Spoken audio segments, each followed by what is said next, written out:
consultation files for you guys today. We're talking about power breed puppies. We're talking about breed tendencies, and is reactivity normal for a puppy? And am I going to have to do all of this e-collar stuff? Because it looks like a lot. All that and more today. Hey everybody, welcome back to another episode of Off Leash and Unfiltered. I'm Katie Pepe, owner of Diamond Canine Dog Training in Biddeford, Maine. We specialize in e-collar training, both for off-leash obedience and behavior modification, helping people stop all those pesky, unwanted behaviors like barking, jumping up, counter surfing, and more serious things like leash reactivity, different forms of aggression, resource guarding, and also separation issues. So we really, really love doing the in-depth state of mind work that's involved with dogs that are nervous, fearful, or anxious. So that's who we are and what we do. We also offer puppy training. And this podcast is our way of just sharing everything that we see with you guys, everything we talk about with our customers, everything we're doing with the dogs, everything we're learning from the dogs. Love, love, love having this platform to put all that information out there for those that are looking for it, because it's so hard to find the truth on the internet. It's loaded with garbage, it's loaded with lies, it's loaded with ignorance and all kinds of stuff. And sure, every now and then you'll find a nugget. Certain areas, it's pretty easy to find helpful information, particularly trying to teach simple behaviors like teaching your dog how to sit or how to lay down. But when it comes to making those things reliable, especially around distractions, when it comes to dealing with problem behavior, state of mind issues, serious anxiety, separation issues, aggression, reactivity, it is impossible to find the truth out there. So we love, love, love sharing everything we're doing with you guys. So thanks for joining us today. And without further ado, let's dig in. So I had a phone consultation this morning with a gentleman who is in a boat where he's going to have 2 young puppies at the same time. Not litter mate, but nonetheless, that's a lot. And they're power breed dogs, or will be, right? They're Dobermans. And I just thought this was an interesting one to share, because it's really common, I think, for folks to sort of see our videos, which is the case with this gentleman, who, by the way, he seems great. And it sounds like he is very familiar with the breed. He's had them for years, and love that he's thinking about training at this early stage in his dog's life. So he's being very proactive. And he had a ton of great questions. But I see all the time, like, his specific things that he was kind of confused about or not sure about. I think it's really, really common. I think there's a lot of other folks that are in that same boat. And so it's kind of inspired me to share this particular chat with you guys. So the first thing that comes to mind, when a request comes in and I see, number one, that there's 2 puppies, I go, oh boy, 2 puppies. Well, that can be a lot. And then the second thing is I see that they're Dobermans. I go, well, that can really be a lot. So people get kind of bent out of shape about quote unquote breed profiling. But that's literally the point in having breeds.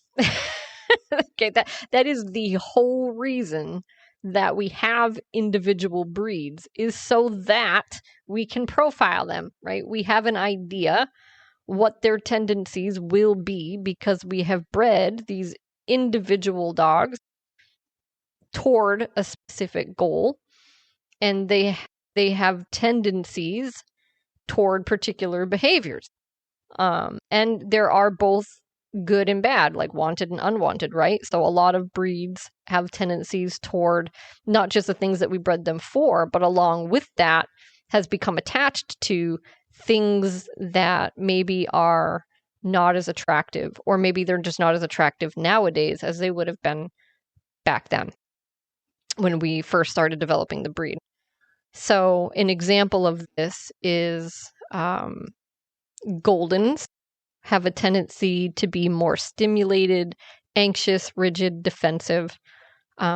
Oftentimes they're very sweet, lovable dogs. Oftentimes they're very social, but they still have that tendency. Not all of them, again, right? These are tendencies.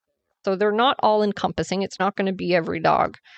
You can have a golden retriever that's completely the opposite of that. But our experience historically has certainly been that a good number of dogs in this breed tend to be a little more tense, a little more defensive, a little more rigid, right? They tend to be the type that get very stiff and wiggly. You know, they kind of slide down onto their backs. Maybe they submissive pee, all that stuff. And also are slightly more likely to bite because they do get defensive sometimes. So that's an example of, you know, a trait that maybe isn't super attractive that we see a lot in a certain breed, but it can happen in any breed. And you can have a breed without that 100%.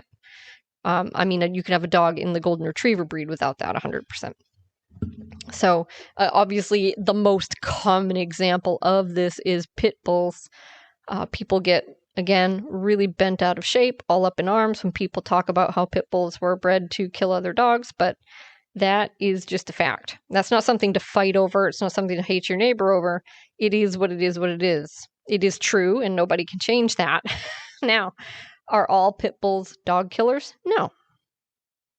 And I don't want to make this episode about pit bulls, but I just wanted to have a little prelude here about breed tendencies as I talk about, hey, my next concern when I see a request like this come in is that not only do we have 2 puppies, but we have 2 power breed puppies.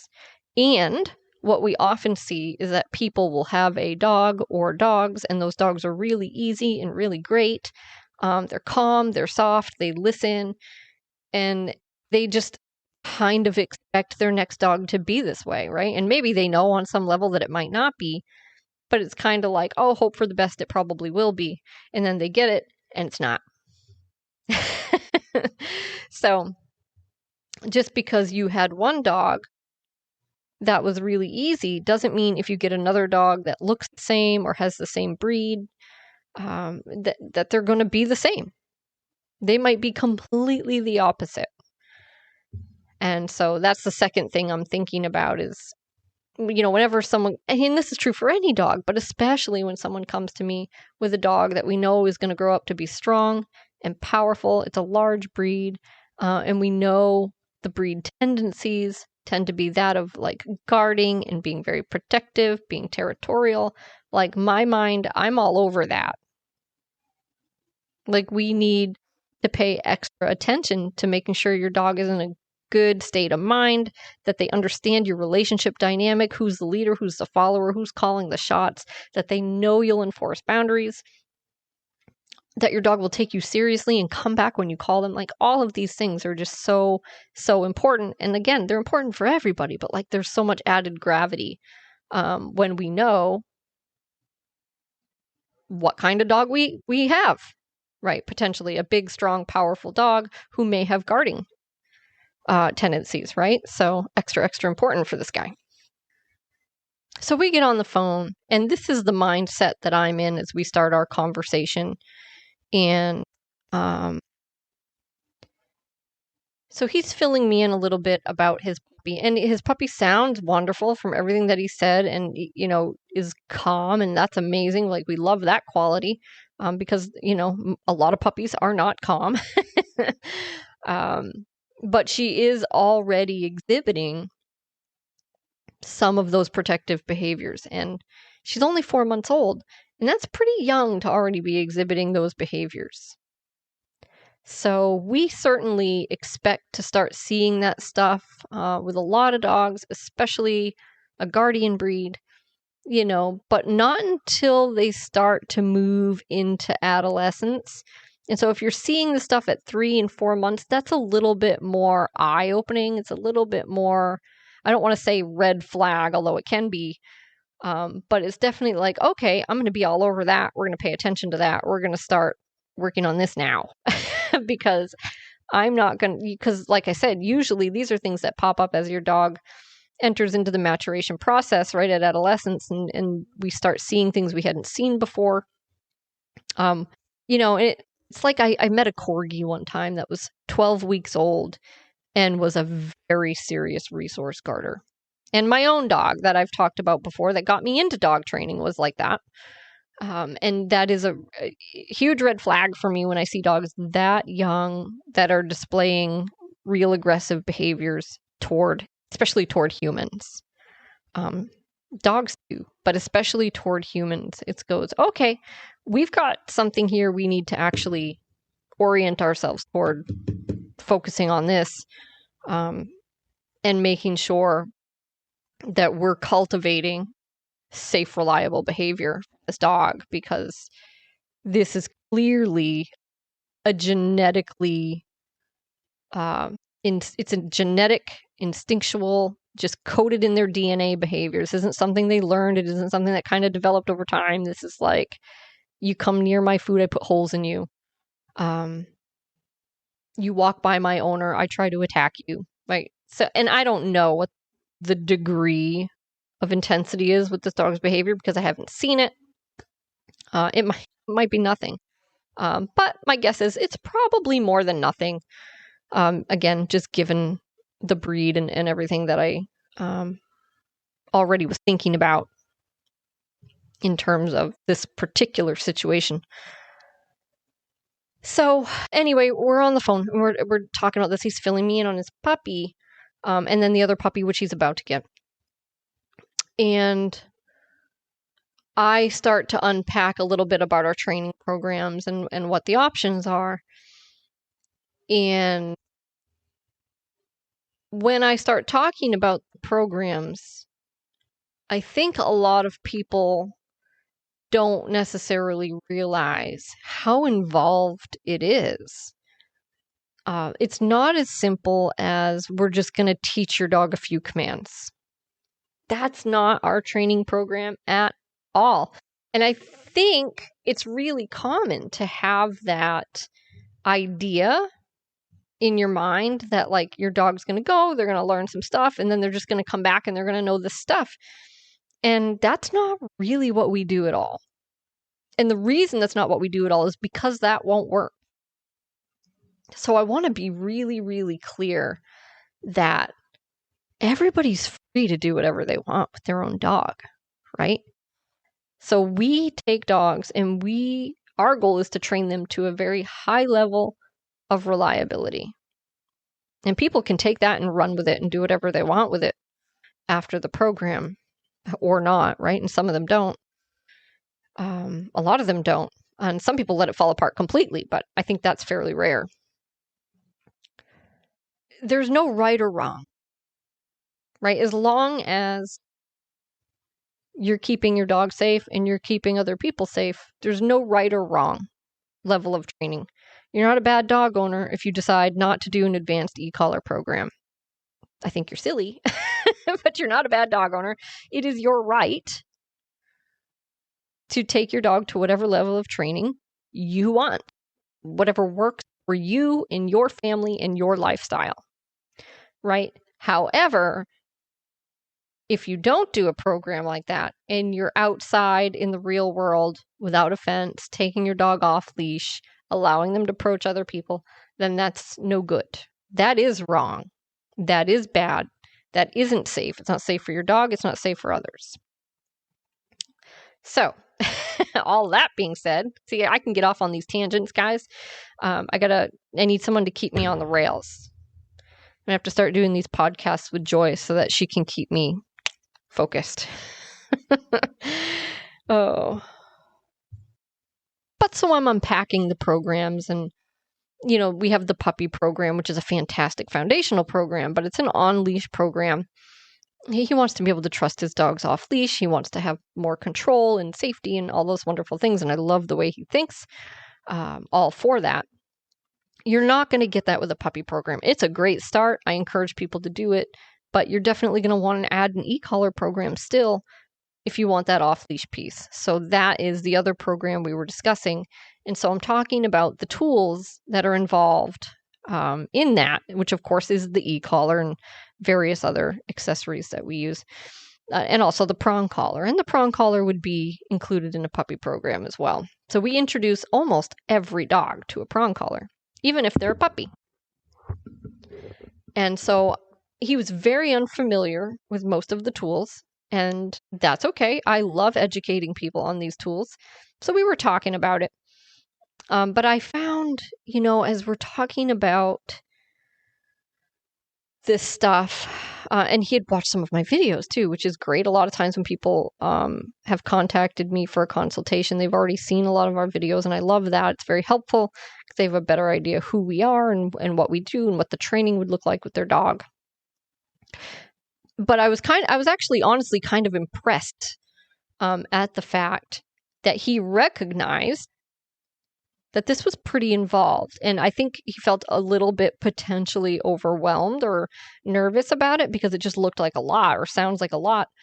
And it is. He's right. Like for some people, these programs would be tough, right? Because not everybody, it's not that it's rocket science or anything, but not everybody has, first of all, not everybody has the willingness to do it, but not everybody has the ability to do it either.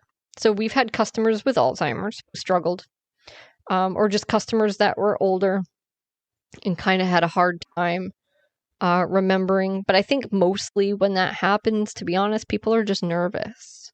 And so they're overthinking it. They're worried about doing something wrong. And so it becomes much more difficult. It's much easier if you just relax. But at least very rarely does anyone recognize that in advance. It's not until they're in the training that they're like, oh my God, this is pretty involved. He actually recognized to see that beforehand, before we even talked about it, and said, it looked pretty involved, the stuff you're doing with the e-collar and how you're like going up and down on your levels. And, but that leads to the question, am I going to have to do all that? Well, yeah. Yeah, that's the training.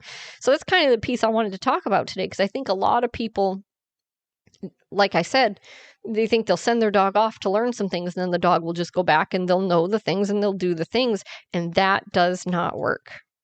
That will not work.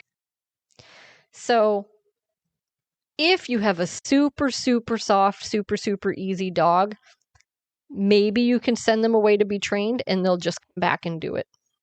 They'll just come back home, they'll do all the stuff, they'll know it, they'll do it, and everything will be great. That's extremely rare. First of all, it would probably have to be a fairly lengthy board and train, right? So a lot of ours for dogs without serious behavioral issues are only 2 weeks, and 2 weeks is not that long to get your dog into a pattern of doing this stuff reliably. But most of the time, dogs are going to go home and they're going to need to see, oh, there's the same rules, there's the same boundaries, there's the same accountability. And if they don't see that, then they know they don't have to do it, and they just won't do it. And that's normal, right? Nothing wrong with the dog. There's just no reason to do a thing I don't feel like doing. And so that's why we get so many dogs in here that have already been e-collar trained, guys. Like they already know all the stuff. They know it inside and out. They just don't do it for their owners. And the reason they don't is because when their dog did the training program, nobody trained the owners. Nobody trained the people. Nobody showed them how to properly use the equipment. No one showed them how to deal with challenging situations. No one gave them the information. And so the dog will go home and they just won't do the stuff that they were doing for the trainer. And so when he asked me that question, which by the way is a very reasonable question, and I can see why people would go, well, geez, I don't know if I really want to do all that. When they ask, am I going to have to do all that stuff? Yeah, but we help you, right? That's the idea. The training program isn't just for your dog. We train you too, and we give you support afterwards. But you can't just expect that your dog's just going to come home like there's some kind of magic button you're paying for. Right. And I think kind of people are thinking like, well, isn't that what I'm paying you for, is to train the dog? It's like, yeah, and I am. Trust me, we are. We're teaching your dog all kinds of new skills. We're taking them out to work in public. We're teaching them how to respond to the accountability. We're teaching them that there is accountability. We're getting them used to doing this stuff naturally, you know, hopefully by default. By the time they start going home, they're doing some of this stuff on their own, right? If we have to ask them to do something, they're doing things the first time we ask. Not always. It's not perfect, but we're getting there. Again, 2 weeks is not that long. But there's no such thing. There's no fairy dust where you can just send your dog here and we teach them stuff and then we just ship them home and everything's great. Things will be better, almost certainly, especially for a little while, right? But that's not our goal. Our goal isn't just for things to be a little better. You're not paying us to make things a little bit better.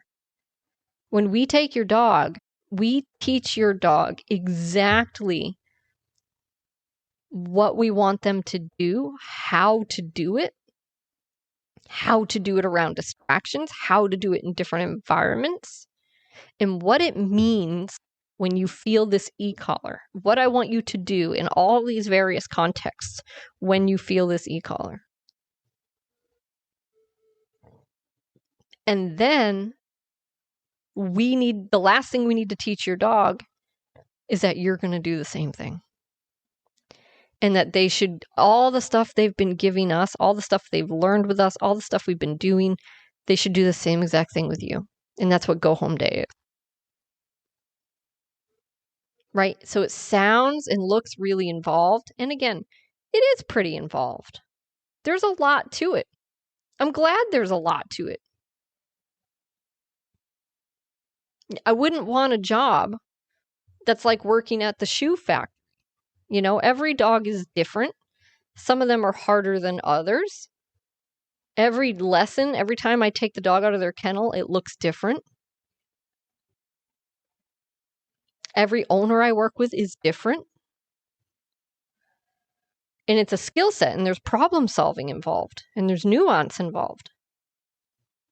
Right? And the more you advance into the training program,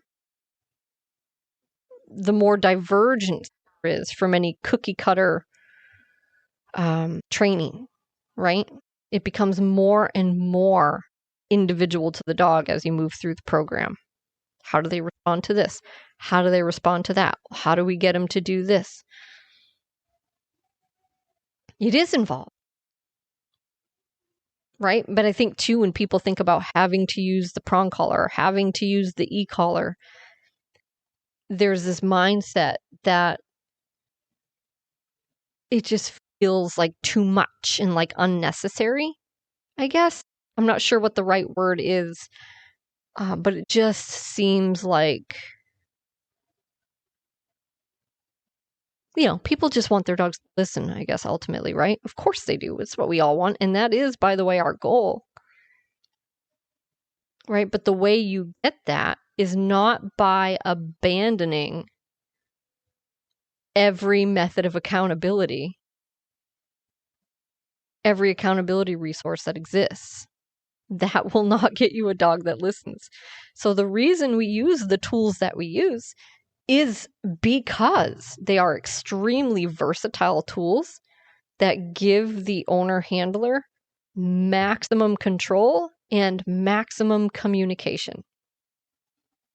Right? So all of the tools we use will not do anything on their own. They require input from a handler. And all of the tools we use, we can whisper with them and we can yell with them and everything in between. So the prong collar is for leash communication, which I realize I need to improve on my ability to explain that to people because he was very curious about that. Didn't know what the prong collar was, so certainly hasn't used one. So I'm trying to explain to him what it looks like and what we do with it. And I was not very good at it, if I am to be honest. So that's an area I need to improve on because they were great questions. And I'm not confident that he walked away understanding it. Fortunately, I do have some videos that I directed him to. But the prong collar gives you leash communication. Without that on, you just don't have leash communication. Now, can you do it without a prong collar? Yes, but not as effectively, not as efficiently, not as well. And with some dogs, no, you can't do it at all. Prong collar is the best tool, hands down, to affect your dog's behavior with nothing but your leash, right? So in other words, you don't have to say anything. You don't have to push any buttons. All you have to do is know how to move your hand, wrist, or arm to communicate to your dog what you want, and you'll get it. That might be gentle pressure, asking your dog to settle and sit. It might be pressure that says, we're not going over there to sniff the fire hydrant, we're walking this way. It might be a leash pop that says, never mind that chipmunk, right? It might be various things. You have to know how to use it. But once you know how to use it, it is incredible the silent communication that you develop with your dog through your leash. It gives you engagement, is what it does. Dogs become so incredibly tuned out from their handler on flat collars, harnesses. They're at the end of it. They forget you're even back there. They're learning to pull when they feel pressure. They're paying attention to everything in the environment except you, and you are helpless to control them, and you'll be yelling things at them, which not only are they not listening to, but they're learning to ignore. So you are becoming background noise and unimportant in every way. If you have a prong collar on your leash, you now have a way to prevent that entirely. You are now a relevant entity who controls the walk and who talks to their dog regularly on the walk with their leash, not their mouth, right? So you're not back there, blah, blah, blah, blah, blah, blah, blah, blah, blah, blah, and not getting anything. You control where your dog walks, what direction you're going in, what they pay attention to and what they don't. You can settle them if they get overexcited. You can correct them if they do something unwanted, like barking or trying to chase a squirrel. It is very difficult to do those things without a prong collar on, especially if you don't have the skill set. So a gentle leader is another great tool. A lot of people use that. I don't have a problem with that. It's not what we use. Frankly, it's not where my skill set is. And I do feel there are things I can do with a prong collar that I couldn't do with a gentle leader. So it is far and away my preference to use a prong collar. I think it is the most versatile and convenient tool. Again, to have leash communication, which when I say that to people during this phone call, he was like, what? A what now? So he did understand, if he had a large Doberman freaking out at the end of his leash, that this was going to give him more control. Yes, absolutely. That's correct. But what's hard to explain is why it's important with a 4-month-old puppy. Because, I can put a flat collar on that puppy with a leash, and I can hang on to them. But what am I developing? What am I nurturing? What am I cultivating? Again, what I would be cultivating, most likely, is a very tuned out dog who only cared about the environment, didn't find me relevant, and learned to ignore all of my verbal cues. That prong collar gives you the physical piece that you need to get your dog's attention, because you're not going to do that on a flat collar, especially when there are interesting things out in the world. So now you can actually tie, and you don't even have to be verbal, but most people are. So if you give a verbal, you now have a physical piece you can tie into that to actually get the thing you want. It teaches your dog, if you know how to use it, teaches your dog how to contain themselves and prioritize their handler. And it is huge, and it's huge, guys, from day one. This isn't something that takes weeks and months to develop. This can be immediate if you know how to handle it.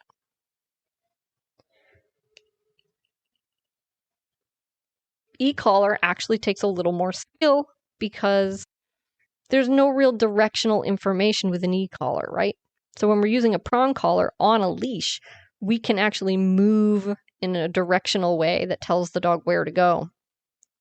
That's not the case with an e-collar, so you have to pattern that and teach them that. It's a little more involved, but that's all done for you in a board and train, right? But nonetheless, when the dog goes home, yes, you need to use the equipment. Of course you do. What good would it be for me to use these tools here and then send the dogs home without them? Right? But it comes from a place of not fully understanding what a dog is and how they operate. Dogs, here's the thing. I say this a lot and I like this line. Dogs do what comes naturally. And you can't expect that to just shut off after 2 weeks of training. It's like just because we take your dog and we teach them some things and we're practicing in public and they're doing great, that doesn't mean all these behaviors that come naturally are just going to go out the window and your dog's going to forget them. Right? When your dog sees a person, they're going to want to jump. They're going to have that impulse if they're a jumper, right? When you call your dog, they're still going to have the impulse to not come back because they're busy sniffing the dandelions or they see a dog across the way or, whatever the case may be. Right? And if you go through a good training program, especially if it's a lengthy training program, your dog might just come back lickety-split right away at first, but that's probably going to change at some point. And what are you going to do? Nothing. Right? If you don't have the tools or you don't know how to use them. That's why they're so important, because it's really doing any job without tools would be foolish, right? There are always tools that are right for the job. Tools make our lives better. They make things faster. They make us more effective. They make us more efficient. That's what our tools in training are for. We don't just abandon them when we send the dog home. Hell no. You absolutely want to start trying to change your perspective about the tools if you feel a little overwhelmed by it or like it's unnecessary or it's unattractive, like you just don't want to have to do it. It's like, well, how bad do you want a well-trained dog? Because in my opinion, a well-trained dog is not just a dog that knows the behaviors, it's a dog that will do them. It's a dog that will do them even when there are distractions. That's a well-trained dog. And that will only happen if you have the tools to draw real boundaries and have real accountability and actually issue consequences and things of that nature. If you don't have a way to do that, why would you have a well-trained dog? That is not what you'll end up with. And again, some dogs are super soft and easy and they don't want any trouble and they don't even like it if you raise your voice and they always come back the first time you call them, and that's great. That's wonderful, but that's a small percentage of dogs. Very, very small.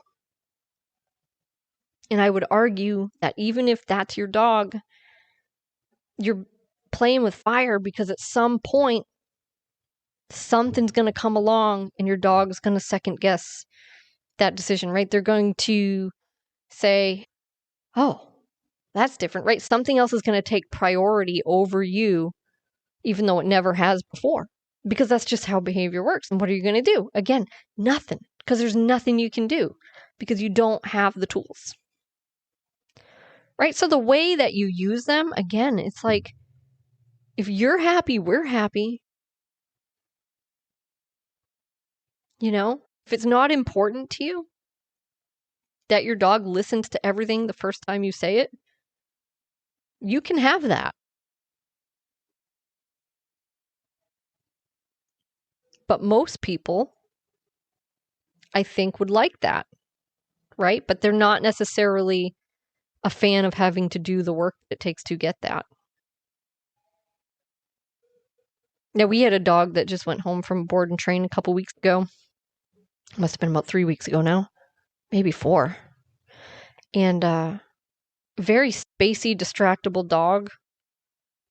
And I found out at the follow-up appointment that his owner is healing him, is able to heal him without a leash. He can off-leash heal.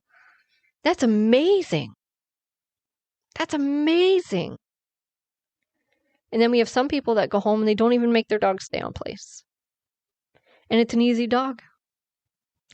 Right? And they'll tell me they can't get him to stay on place, maybe even. Which of course they can, right? But you gotta do the work. You have to draw the boundary because we can't do that for you. Right? First of all, we can only accomplish so much in 2 weeks. The cementing is still happening. 2 weeks is not that long. You got to go home and continue the process of cementing and drawing those boundaries. But the fact is, even if we had your dog for a year and they were perfect for us, there's nothing we can do to make your dog listen to you, except to teach you how to make that happen. And that's what we specialize in. And that's why the tools are so important, I guess. I guess that's my point, right? Is the tools are our way of not only training the dog, but of being able to transition all of this over to you, right? Because you're going to have the same tools and you can now draw accountability and boundaries the same way we did because you have the tools and we teach you how to use them. So now you can take this masterpiece we've created for you and you can go home and actually use it because we teach you how. It's almost like computer software, right? So I've used that analogy in the past. It's like we're installing software in your dog, but you still have to know how to use it. You have to know how to operate that program. If you don't, it won't run. I can assure you of that. But so he had a lot of great questions about the tools, and I was honestly pretty impressed that he recognized the depth of it, and I think was a little intimidated and unsure about it. I think that's better, honestly, than signing up for it and then getting overwhelmed by it. But we teach you how to do it. It's not rocket science. You really can't mess it up, right? But if you're feeling not great about the fact that you're going to have to use tools, that's a mindset issue. That's a mindset. So if you find yourself in that boat where you're like, you just want that easy button, right? You just want your dog to listen. The tools are how you get there, right? It's not that we don't want you to get there, but you can't get there overnight. You have to have a path from point A to point B, and those tools are your path there. And then, of course, that all ties into, well, do they have to wear the e-collar forever? God, do we hate that question? No, I'm sorry. We love that question. It's obviously a question that's on everybody's mind when they sign up for a program. Everybody. I mean, who wouldn't wonder that? It's actually a great question. But the reason all dog trainers hate that fucking question is because there's no answer. There's no answer. The fact is, there needs to be accountability forever. For the rest of your dog's life, there needs to be accountability. And if at any point there isn't, they will know that. And it will affect their behavior. So take from that what you will. Now, that being said, all dogs are different. All people are different. All environments, households, families, everything's different. So it looks different for every single client that comes through here. But ultimately, for most dogs, if you get really skilled at using the e-collar and you use it the way we show you to and tell you to, you will no longer need it. Meaning you will not rely on it to get the behavior you want from your dog. It'll mostly just be there as a safety net. And to me, what else could you ask for? right? So you're telling me that I can get a dog that does everything I ask him to do, that usually does it the first time I ask, that will do it even around distractions, even if I take him out to the coffee shop, even if we're out at the beach. He'll come back when called. He'll lay down when I tell him to. He'll stay on his place cot when guests are coming in. He won't jump on people. He won't counter surf. He won't get into the trash because Katie's taught me and Joyce has taught me how to stop all those things. And I've used the e-collar the way they told me to, and I've used it consistently, and I've used it meaningfully, and his behavior has changed, and now he just does this stuff on his own, and I don't have to push buttons. But I still have it, and it's still on him. So if he makes a bad choice one day, I have recourse. I have a way to affect his behavior. What more could you ask for? That's a wonderful life. That's a great relationship. That's a safe dog that you can give freedom to and inclusion. You can take them anywhere. You can trust them. You can keep other people safe. You can, you know what I mean? It's best case scenario. The rush to when can I take it off is just foolish. Nobody asks when they can take their dog's flat collar off. Oh, no. It's got his name on there. My phone number's on there. Okay. Well, what about the collar that actually gets your dog to come back when called and keeps him from getting run over by a GMC pickup? What about the collar that helps tell your dog to just relax when he gets nervous when you're out at the outdoor cafe and some big, tall, burly guy walks by and your dog's afraid of men and you can just give your dog a little tap and help him settle? What about that collar? Why do we want to get rid of that collar? Why do we want to get rid of the one that helps us? It's just foolish. The tools are amazing. So if you don't understand them, then ask questions, just like this guy did. Ask the questions. Look at the videos. Watch the videos just like he is. But if you find yourself feeling like, I don't know if I want to do that. I don't know if it's... I can assure you, this is the path to where you want to go. Yes, the e-collar can be a little involved,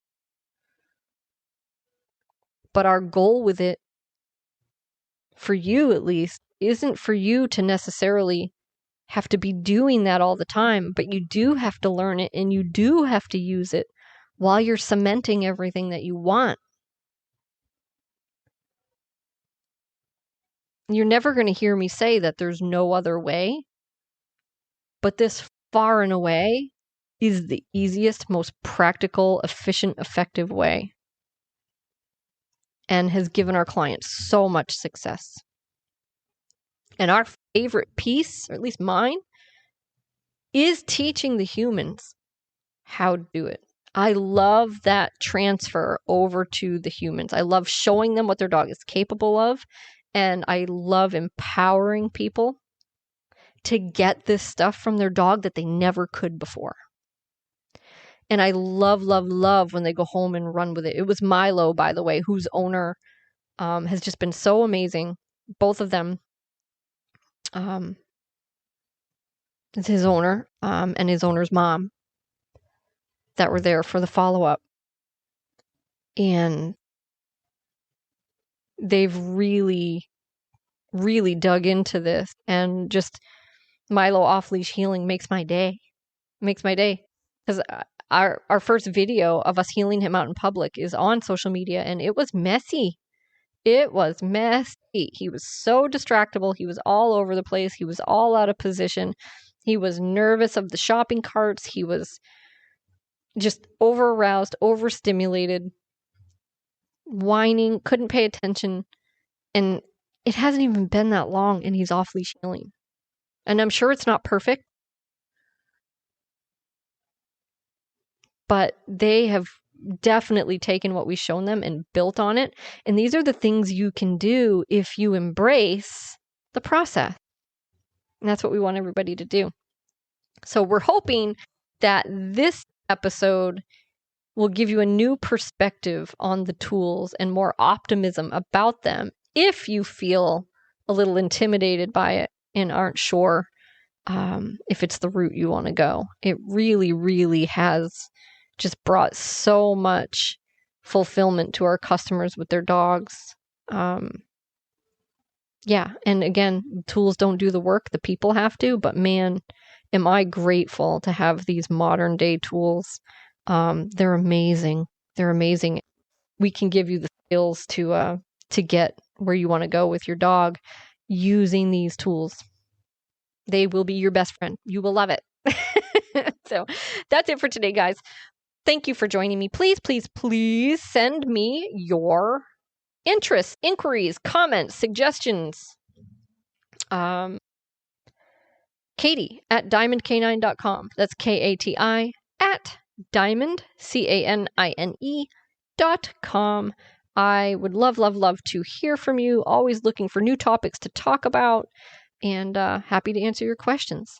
All right, guys, that's it for today. Again, thanks for joining me, and I look forward to next time.